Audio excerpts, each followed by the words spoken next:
कभी कभी किस्मत ऐसी चीजें दिखाती है जिन पर यकीन करना मुश्किल हो जाता है। ये कहानी है एक गरीब किसान की, जिसे एक दिन अपने खेत में एक अजीब सी चीज मिलती है। किसान खेत में हल चला रहा था कि अचानक इसका हल किसी चीज से टकरा जाता है। जब वो मिट्टी हटाता है तो उसकी आंखें हैरत से खुल जाती हैं। वो एक सोने का मुटका था। किसान उसे कुंधों पर उठाकर घर ले आता है।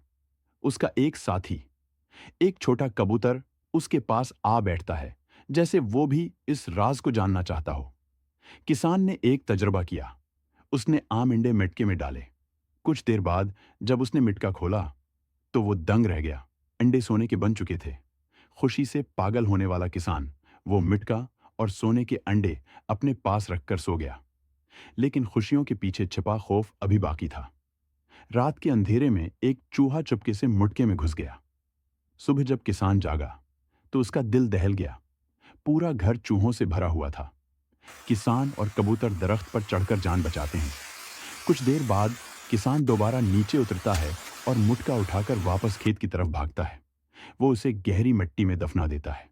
वापसी पर इसकी आंखों में आंसू थे, क्योंकि किसी ने उसकी खुशी पर एक लायक तक नहीं किया था। अगर आपने यहां तक कहानी को महसूस किया है तो दिल से एक लायक करें, शेयर करें और चैनल को सब्सक्राइब करना न भूलें।